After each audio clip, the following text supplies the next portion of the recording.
বিসমিল্লাহির রহমানির রহিম। Mymensingh ideal college কর্তৃক অনলাইন পাঠদান কার্যক্রমে সকলকে স্বাগত। আশা করি বর্তমান করোনা পরিস্থিতিতে সকলেই ভালো আছো। আমি আলহামদুলিল্লাহ ভালো আছি। আমি মোহাম্মদ সোলাইমান হাসান, প্রভাষক, পদার্থবিজ্ঞান, ময়মনসিংহ আইডিয়াল কলেজ। আজ আমি পদার্থবিজ্ঞান দ্বিতীয় পত্র ভৌত আলোক বিজ্ঞান এর কিছু অংশ নিয়ে আলোচনা করব। আমরা শুরুতে দেখেছিলাম, এরপরের অংশটুকু আমরা দেখব। আজকের আলোচ্য বিষয় আলোর ব্যতিচার ও এর প্রকারভেদ।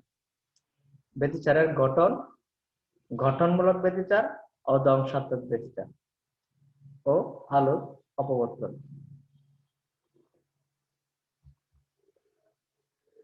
তো আমরা শুরুতেই গত ক্লাসে আমরা দেখেছিলাম আলোক তরঙ্গ এবং ব্যতিচারের প্রাথমিক কিছু কথা আমরা বলেছিলাম। তাহলে আমরা এখানে দেখতে পাচ্ছি দশা পার্থক্য ও পথ পার্থক্যের মধ্যে সম্পর্ক।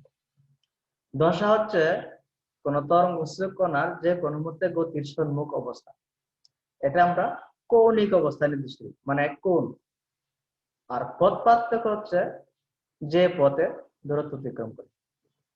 তো আমরা এই অগ্রগামী তরঙ্গের সমীকরণ আমরা দেখতে পারি, যদি দুটি অগ্রগামী তরঙ্গ হয় তাহলে প্রথমটা যদি y1 হয় তাহলে y1 sin 2π/λ ct - x1 এবং দ্বিতীয়টার ক্ষেত্রে s sin 2π/λ ct - x2। এটা হচ্ছে পথ।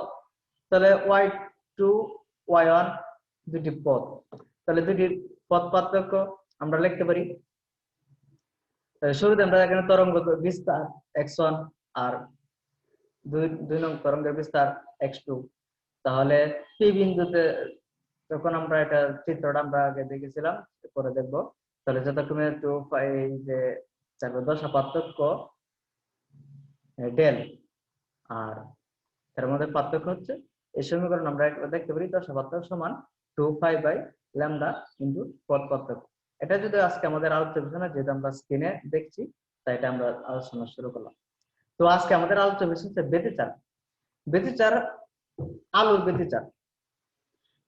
আমরা শব্দ তরঙ্গের ব্যতিচার পড়ছি, ব্যতিচারের পরিবর্তন নীতি, তরঙ্গের পরিবর্তন নীতি, সেরকম ভাবে আলোর পরিবর্তন নীতি। তো আলোর পরিবর্তন নীতি হচ্ছে একটি তরঙ্গ যদি আরেকটি তরঙ্গের উপর দিয়ে চলার চেষ্টা করে, মানে প্রায় সমান কম্পাঙ্ক ও বিস্তার সমান হয়, তাহলে একটি আরেকটির পরিবর্তন হলে তাদের পরিবর্তন নীতি থেকে আমরা দেখতে পারি দুটির তরঙ্গের লব্ধি বিস্তার হচ্ছে y1 প্লাস মাইনাস y2, মানে ভেক্টর সমষ্টি সমান। যদি একে দিকে যায় তাহলে যোগ, বিপরীত দিকে গেলে বিয়োগ। এখন আমরা এটা আলোর ক্ষেত্রে যদি আমরা দেখি, তাহলে আলোর ব্যতিচার এর আগে আমরা দেখবো সুসংগত তরঙ্গ উৎস। সুসংগত তরঙ্গ উৎস তাকে বলে যদি একাধিক আলোক তরঙ্গের উৎসের কম্পাঙ্ক এবং বিস্তার ও তরঙ্গ দৈর্ঘ্য সমান বা প্রায় সমান হয়, তাহলে এই আলোর পরিবর্তন নীতির ফলে যে ঘটনাটা ঘটে তাকে বলে আলোর ব্যতিচার। ব্যতিচার হওয়ার ফলে, ব্যতিচার দুই প্রকার। অপরিবর্তন নীতির ফলে কোথাও কোথাও অধিক আলোকিত হয়, আবার কোথাও কোথাও অন্ধকার অঞ্চলে সৃষ্টি হয়। অধিক আলোকিত হওয়ার ঘটনাকে বলে ঘটনামূলক ব্যতিচার, আর অন্ধকার অঞ্চলের সৃষ্টি হওয়াকে বলে ধ্বংসাত্মক ব্যতিচার। তো আমরা দেখব ঘটনমূলক ব্যতিচারের শর্ত। তো আমরা ঘটনমূলক ব্যতিচারের শর্ত দেখতে হলে আমরা পরের চিত্রটা দেখবো। আমরা এখানে চিত্রটা দেখবো। চিত্র হচ্ছে চির, চির মানে চিত্র। এখন আমরা একক চির দিচ্ছি, একক চির দিচ্ছি।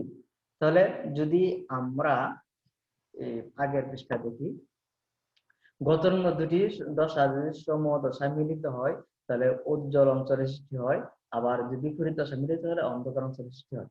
তাহলে আমরা দশা দেখেছিলাম, যদি অন্ধকার অঞ্চলের সৃষ্টি হয়, অন্ধকার দশা কত 2π/λ sp2 - sp1 = 2πn।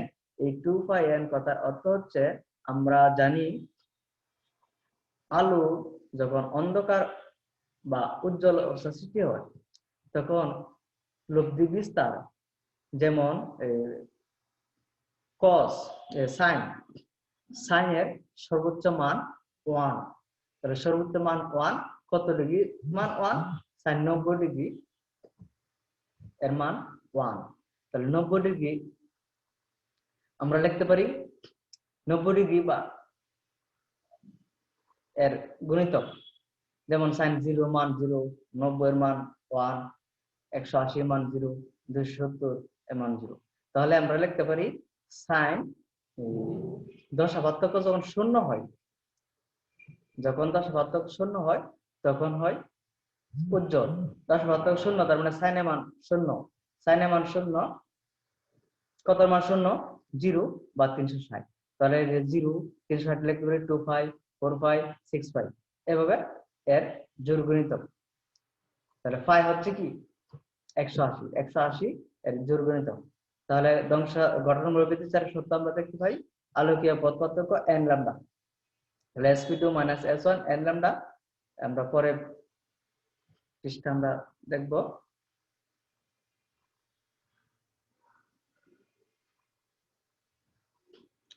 তাহলে 25 spo - sp0 = 0, মানে পথ পার্থক্য শূন্য। পথ পার্থক্য শূন্য হলে এটি গঠনমূলক বিচার হবে।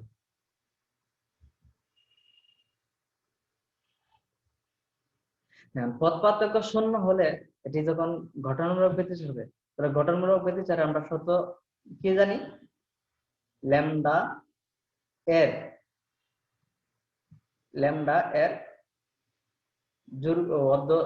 জোড় গুণিতক, মানে n/2 এর জোড় গুণিতক হলে এটি হবে গঠনমূলক বিচার।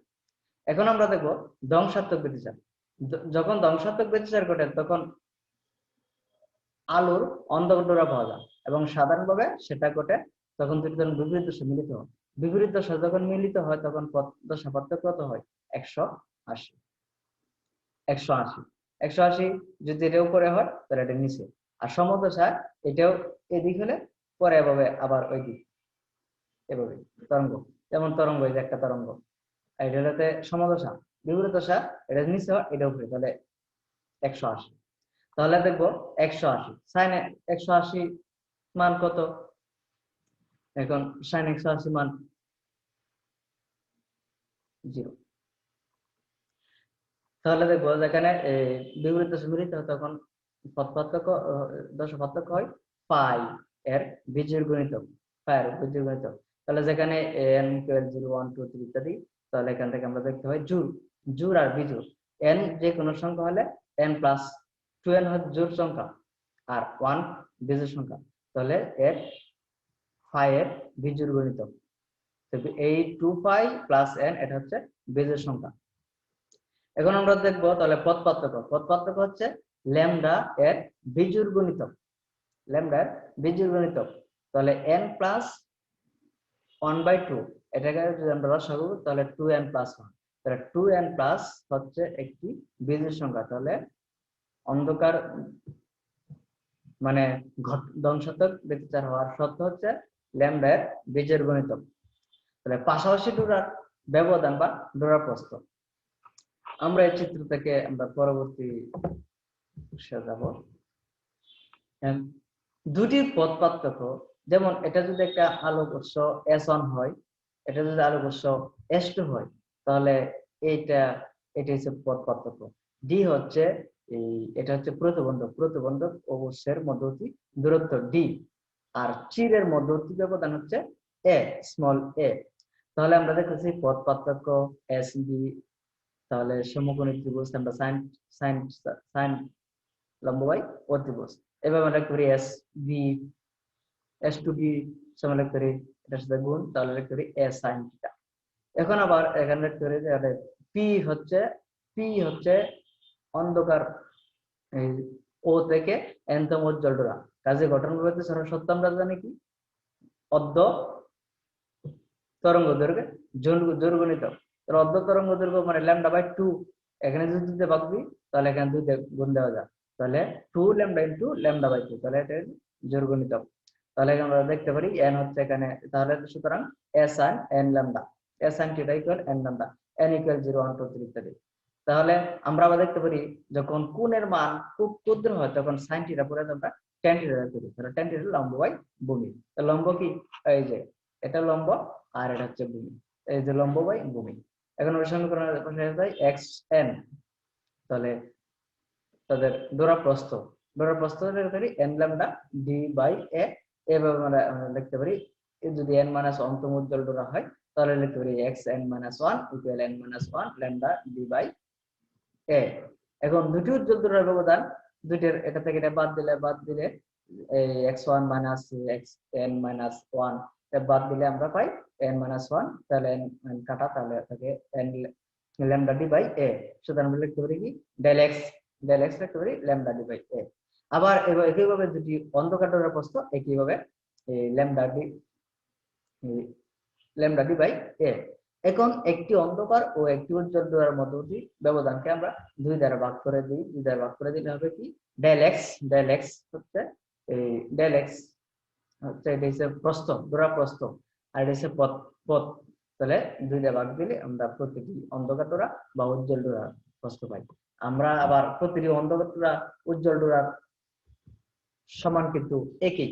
সুতরাং যদি আমরা অন্ধকার ডোরা দেখি বা উজ্জ্বল ডোরা দেখি তাহলে দুইটার ক্ষেত্রে একই। পর পদ্ধতি অন্ধকার ডোরা বা পর পদ্ধতি উজ্জ্বল ডোরার মধ্যবর্তী ব্যবধান কত, ল্যামডা ডি বাই এ। কিন্তু যদি বলি একটি অন্ধকার ডোরা একটি উজ্জ্বল ডোরার প্রস্থ, ডোরা প্রস্থ, তাহলে লিখতে পারি আমরা ডেল এক্স বাই 2, অর্থাৎ লিখতে পারি ল্যামডা ডি বাই 2a। আমরা পর পদ্ধতি অন্ধকার ডোরা বা পর পদ্ধতি উজ্জ্বল ডোরার ব্যবধান কত, ল্যামডা ডি বাই a। প্রতিটি অন্ধকার ডোরা বা প্রতিটি উজ্জ্বল ডোরার ব্যবধান ল্যামডা ডি বাই 2a। এখন আমরা এই যে দেখতে পারি যে ডোরা প্রস্থ, এই যে ডোরা, এই কালো গুলা অন্ধকার আর সাদা গুলা উজ্জ্বল ডোরা। এভাবে অন্ধকার ডোরা উজ্জ্বল ডোরা এগুলো কিন্তু আসলে ডোরা বা জালের উপর নির্ভর করে না, আর সেগুলো ডেল এক্স। তাহলে আমরা অন্ধকার ডোরা বা উজ্জ্বল ডোরা এগুলা দেখলাম। তো পরবর্তীতে আমরা যাই আলোর অপবর্তন। তো আলোর অপবর্তন যাওয়ার আগে আমরা ব্যতিচার নিয়ে আর একটু শেষ কথা বলি। ব্যতিচার এটাই কিন্তু যেমন এই যে আমরা যে চিত্রটা দেখতেছি, এই যে এখান থেকে আলোক উৎস, এখান থেকে আলোক উৎস, যদি তাদের ব্যতিচার হওয়ার প্রথম শর্ত হচ্ছে সুসংগত আলোক উৎস হতে হবে। সুসংগত আলোক উৎস আমরা দেখেছিলাম একাধিক আলোক তরঙ্গ থেকে, আলোক উৎস থেকে উৎপন্ন আলোক তরঙ্গ দৈর্ঘ্য সমান, তরঙ্গ দৈর্ঘ্য বিস্তার এবং কম্পাঙ্ক সমান বা প্রায় সমান হলে আমরা কেবল ব্যতিচার ঘটনা দেখতে পারি, আর এছাড়া আমরা আলোর ব্যতিচার দেখতে পাবো না। এখন আমরা যাই আলোর অপবর্তন। অপবর্তন হচ্ছে আমরা জানি আলো সরল পথে গমন করে, কিন্তু একটি আলোক উৎসের পিছনে যদি একটি অন্ধকার বা প্রতিবন্ধক রাখি তাহলে এর পিছনটা পুরোপুরি অন্ধকার হয় না, এর থেকে আমরা দেখতে পারি আলো সরল পথে চললেও এর কিছু আলো কৌণিক গতিপথে বেঁকে যায়। এই বেঁকে যাওয়ার ফলে অন্ধকার অঞ্চল বলতে কিছু আলো পৌঁছায়। এই যে আলোর পিছনে অন্ধকার বা প্রতিবন্ধক রাখলে এর পিছনে অংশ পুরোপুরি অন্ধকার হয় না, এই ঘটনাকে বলে আলোর অপবর্তন। তাহলে আলোর অপবর্তন হচ্ছে 2 প্রকার, যেমন আমরা দেখছি অপবর্তন 2 শ্রেণী, ফ্রেনেল শ্রেণীর অপবর্তন, ফ্রনহোফার শ্রেণীর অপবর্তন। তাহলে আলোর উৎস এবং প্রতিবন্ধক, আলো যে সকল অপবর্তনের ক্ষেত্রে প্রতিবন্ধক বা চির আলো উৎস বা পর্দা সর্বদা কি সসীম দূরত্বে, মানে দূরত্ব কি সীমিত, মানে নির্দিষ্ট দূরত্বের মধ্যে থাকে, তাহলে আমরা তাকে বলবো ফ্রেনেল শ্রেণীর অপবর্তন। আর যেখানে যেমন আমরা যদি একটা লাইট, টর্চ লাইট জ্বালাই, এর পাশে যদি আমরা একটা প্রতিবন্ধক বা দেয়াল থাকে, তাহলে এই ঘটনা এইটা হচ্ছে আমরা ফ্রেনেল শ্রেণীর অপবর্তন। আর যদি যে সকল অপবর্তনের ক্ষেত্রে প্রতিবন্ধক ও উৎস নির্দিষ্ট দূরত্ব থাকে না, অসীম দূরত্ব থাকে, অর্থাৎ প্রতিবন্ধক এবং উৎস সীমাহীন মানে অসীম দূরত্ব অবস্থান করে, তাকে বলে ফ্রনহোফার শ্রেণীর অপবর্তন। ফ্রনহোফার শ্রেণীর অপবর্তনকে আমরা করি যেমন চন্দ্র থেকে আলোক উৎস উৎপন্ন হলে আমরা পৃথিবীতে আসে, বা সূর্য থেকে বা অন্যান্য গ্রহ থেকে যে আলোক রশ্মি আসে সেটা আমরা দেখতে পারি, সেই ঘটনাকে আমরা আলোর ফ্রনহফার শ্রেণীর প্রথম দেখতে পাই। তাহলে আমরা আজকে এই আলোর ব্যতিচার কি, ব্যতিচারের প্রকারভেদ, ব্যতিচার সৃষ্টির শর্ত, ধ্বংসাত্মক ব্যতিচার, গঠনমূলক ব্যতিচার এবং আলোর অপবর্তন এই নিয়ে আমরা কথা বললাম। তো আলোর অপবর্তন এবং আলোর ব্যতিচার আমাদের ভৌত আলোক বিজ্ঞানের খুবই গুরুত্বপূর্ণ অংশ। আমরা পরবর্তীতে আলোর অপবর্তন নিয়ে বিভিন্ন টপিকস নিয়ে আলোচনা করব। তো আমরা আজকে যারা আমাদের ক্লাসে পর্যন্ত ছিলেন সবাইকে স্বাগত, সবাইকে ধন্যবাদ। ও আমাদের তোমাদের যেহেতু বর্তমান অনলাইন পাঠদান কার্যক্রম চলছে, সবাই আমাদের ক্লাসগুলোতে অংশগ্রহণ করবে আর অবশ্যই বাসায় নিজেদের পড়াশোনা চালিয়ে যাবে। সবাইকে ধন্যবাদ জানিয়ে আমি শেষ করলাম। আসসালামু আলাইকুম।